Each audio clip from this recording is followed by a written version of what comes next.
In this video, I'm going to go through how I train now I've lost 20 kilos of weight, body fat. And I'm also going to factor in the fact that I am now 47 rather than when I was 21. A couple of things to remember here, the base principles remain the same. The general adaptation syndrome, the law of diminishing returns, they are both still relevant. The key difference, the biggest difference that's going to play an effect in how you train and get the results, now you're 45 plus, 50 plus, 55 plus, is that you're older. The age makes a big difference. Not in a horrible way, it's just a fact. We don't recover like we did when we were 20, or like when we were 30, or even like when we were 40. We recover much slower. You can still put the work in, you can still do hard things, but how you go about factoring that into your week, month, year changes. You need to remember there's more wear and tear on your body. For me, played sport for 20 odd years. That doesn't come out without a cost. Injuries, the effects of those injuries, and multiple injuries. Now there's also the small elements done repeatedly. If you, for example, have sat for 30 years in front of a computer typing away or behind a steering wheel, that will have had an effect. Like I've already mentioned, you're older, so you don't recover like you used to. The time it takes to get over a session for your body to repair and grow is longer. So we need to factor that in. And also, your life as it is now.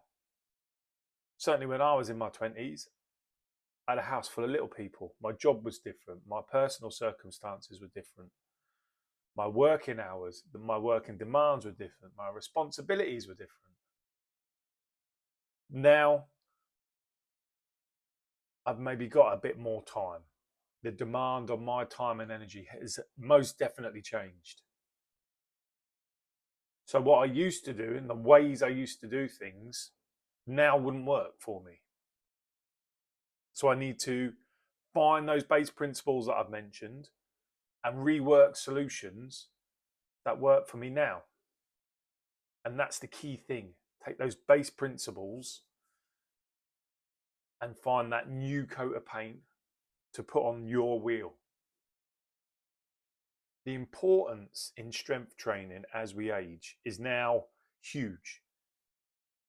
For your heart, for your bones, for your joint integrity, for your mental health, to remain pain-free and strong.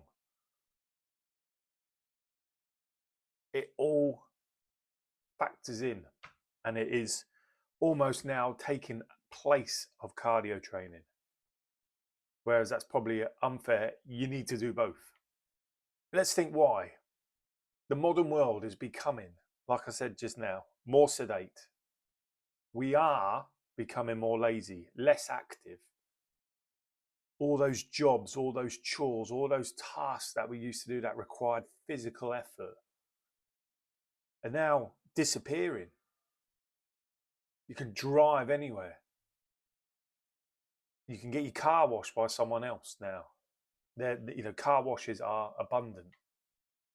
You can have your shopping delivered to your house. All these little things add up, and they are now having a bigger, more significant effect on the quality of people's lives. Not less necessarily longevity, as in how many years you live for, but the quality in those years is massively changing. So here's what I would recommend to do, and what I do myself and what I get my clients to do to address all of this. Another factor to bring into the equation is the messaging and the marketing that you've been exposed to over the past, say 20, 30 years. But back in the day when I first qualified as a gym instructor and personal trainer, the approach to training, exercise, was lots of aerobic stuff. And if you did weights, lightweight, high repetitions. That was the belief to fixing everything. Strength training never came into the equation. That was just for meatheads in gyms and situations like that. The same with nutrition. You know, I was taught to teach people a high carb, low fat diet. Protein didn't even make the equation, didn't even make the discussion, and nor did fiber, or vitamins, or minerals. It was just simply high carb, low fat. And from these beliefs and marketing things, the main words: lose weight, tone up, get fitter, were the main language used in health fitness. Foods were light, foods were made to be low fat. Whereas now, the message is changing. Why? Because we're living older. We're living longer. And people want that quality of their life that we're losing because the world is more sedate. Number one, strength training. 2 to 3 times a week. Whole body approach, and focus around the movements that you do on a daily basis. So squatting, hinging, pushing, pulling, twist. It doesn't need to be super mega complicated.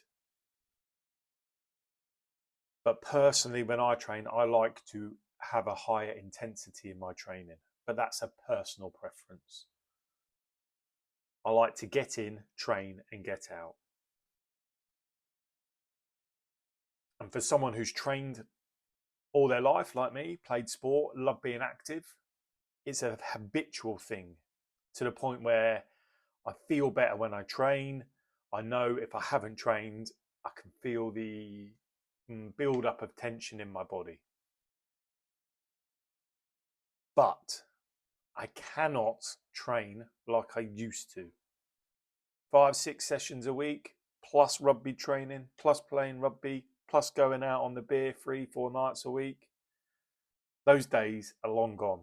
And if I even tried to train like that, I'd put money on me being injured within 2 weeks, or burnt out, or both. Now, strength training can be, or is, a very varied, big, encompassing topic. You ideally need to find a way that works for you so you can make it part of your weekly routine. Now, that doesn't mean no, it doesn't mean what?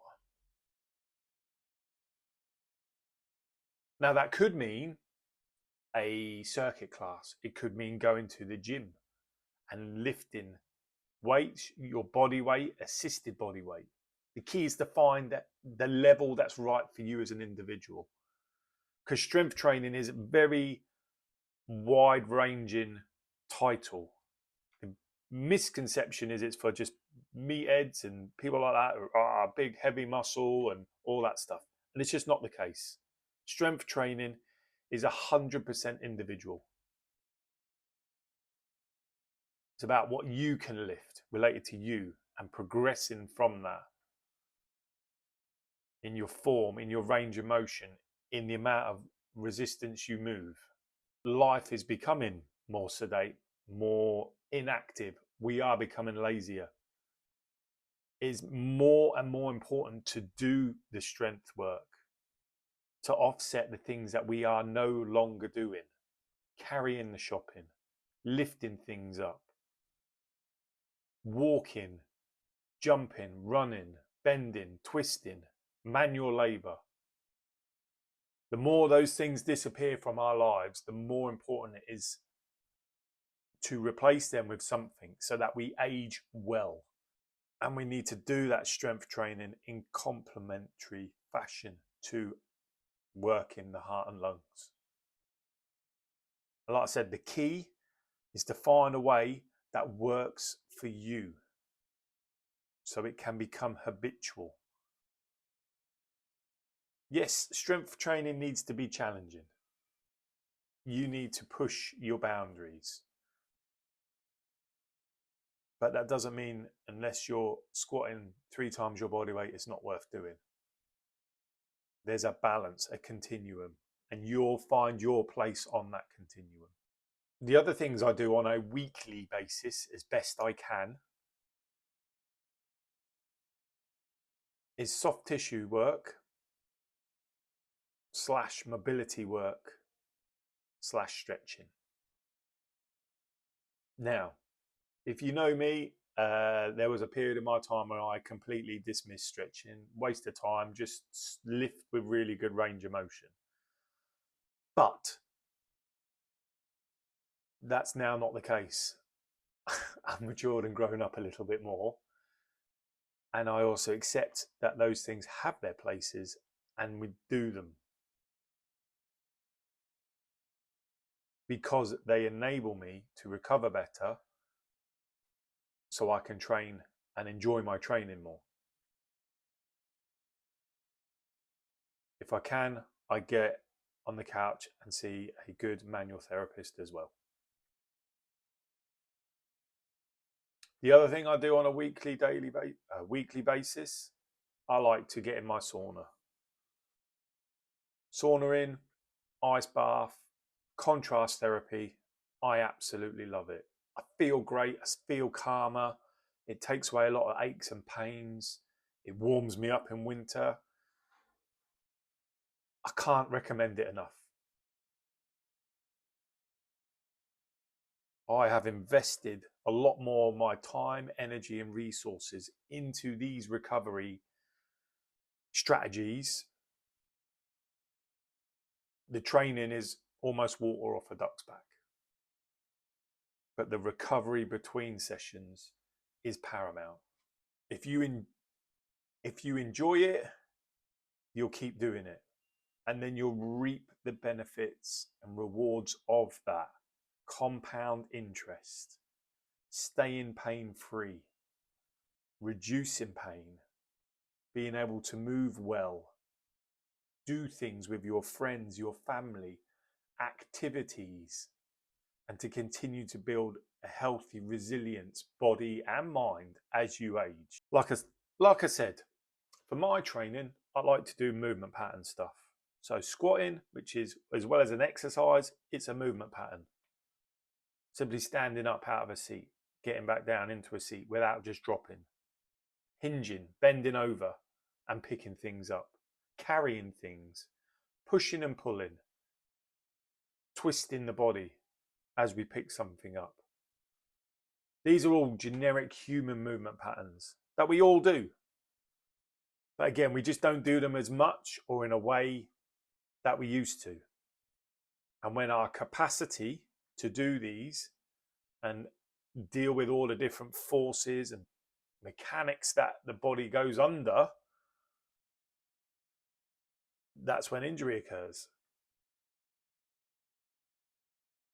And I don't want to live a life where I feel like I can't do that because I am not physically fit enough. You know, when I hear clients saying, oh, I was able to keep up with the grandkids, I was able to take them on the playground, I was able to go on a sailing trip, I was able to go walking holiday, which I never used to be able to do because of the pain, because of my lack of physical fitness. Shit like that's life-changing. And that's the power of strength training. But you've got to do it consistently, which is why I talk about these things, weekly habits. Now I get it. There is a lot of things that could stop you. Most of them are in here. Fear of getting it wrong. The fear of getting injured. As it takes longer to recover. Worrying that you're going to get it wrong or incorrect. And that builds into lack of action. Being confused about all the conflicting evidence that the internet is now slams in your face as soon as you ask a question. It can be very confusing.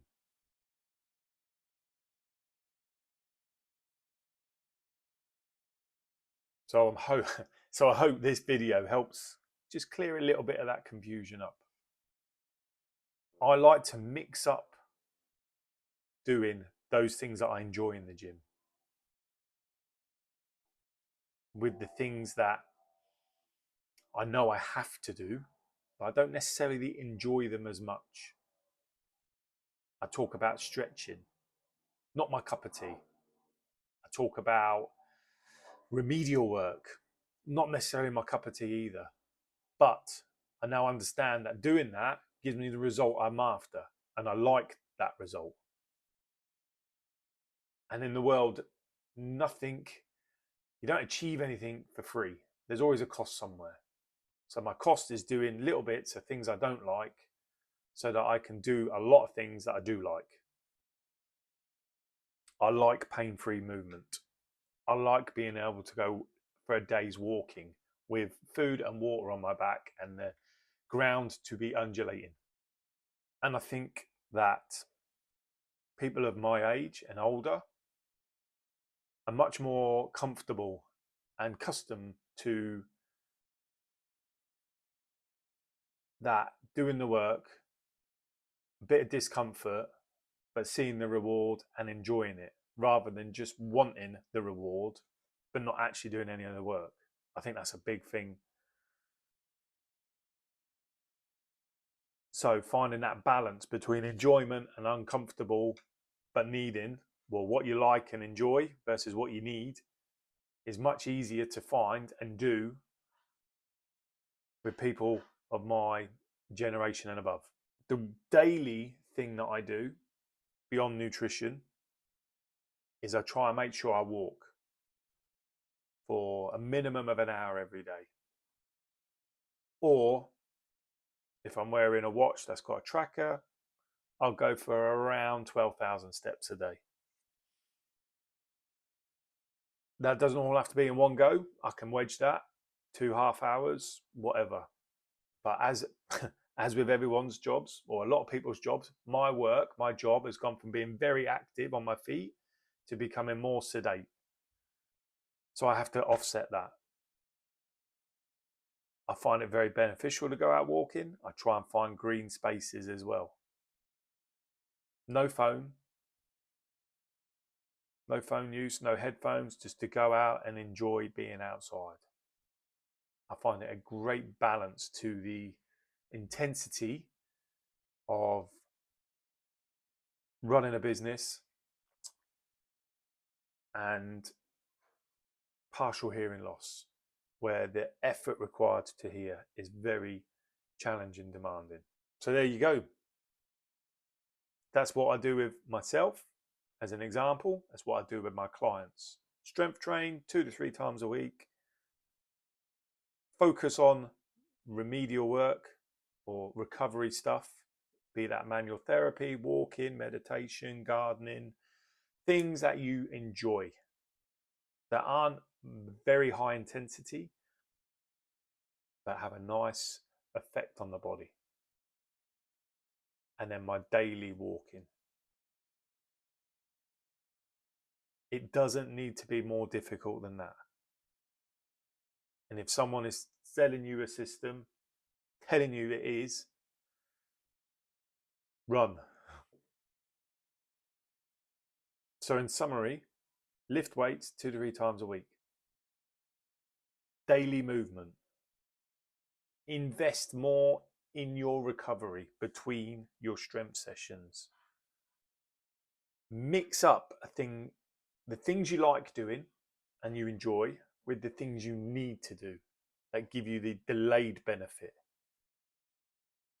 And make these things a part of your daily and weekly routine. So, quick thing at the end, question for you. What's the one thing your body's telling you you can no longer do, that you used to be able to do, that you'd love to be able to do again? Bang it in the comments. I'd love to know.